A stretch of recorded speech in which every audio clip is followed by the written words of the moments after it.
hair was unwashed, her skin waxy, her cheeks sunken and gray. She looked almost worse now that she was out of the coma, a body awakened, undead. The room smelled ripe. Human smells and flowers browning in soiled water. Grace wondered who else had visited, who had bought bouquets in the depressing shop in the hospital lobby.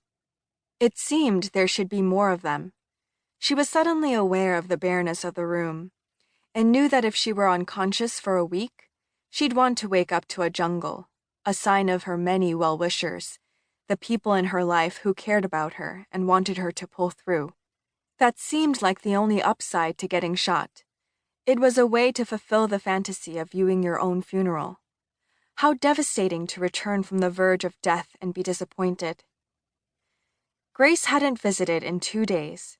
She'd felt so sorry for herself, she could hardly move, and now her heart pounded, fearful of an accounting.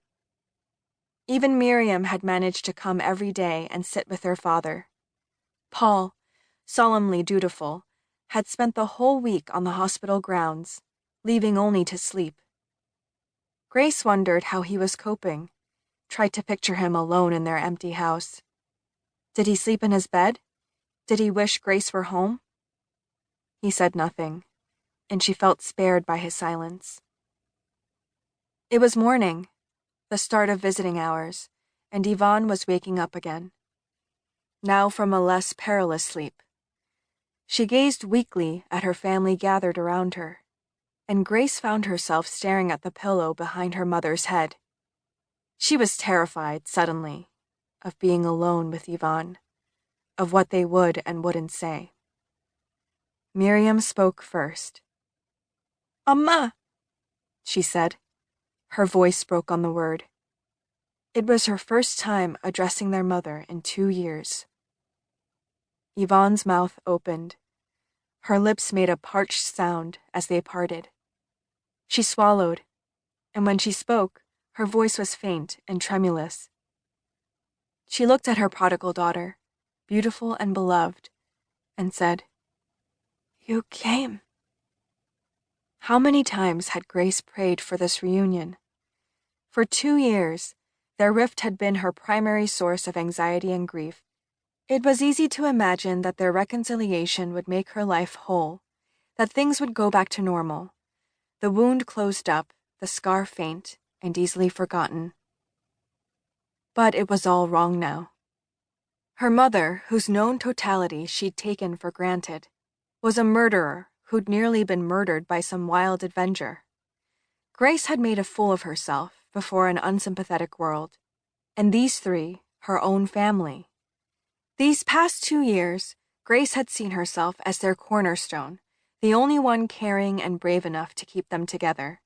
And the whole time, they'd been lying to her, each one of them in on it, protecting the lie. She was the outsider, the ignorant stranger who knew none of the rules. Yvonne was alive, 54 years old, and she'd beat an attempt on her life. How different things would be if Ava Matthews had been so lucky. Grace was relieved. Whoever Yvonne might have been to anyone else, Grace wasn't prepared to lose her mother. And she knew, even Miriam knew, that this was a time for gentleness, for letting Yvonne settle into her recovery and deal with her trauma as the victim of a violent crime. But as she waited for her mother to turn from Miriam and acknowledge her, all she could think about was rushing the hospital bed and screaming. And then Yvonne looked at her, and what she saw must have told her that everything had changed. The vagueness vanished from her eyes, a gauzy veil lifting. Grace had never seen her mother look so scared, and she felt pity for her for a moment and a cruel, ecstatic thrill of power. "Hi, Amma," she said. Yvonne whispered, "Grace," then closed her eyes. Her eyelids looked as thin and papery as the wings of a fly, and they quivered, shut hard against her waking.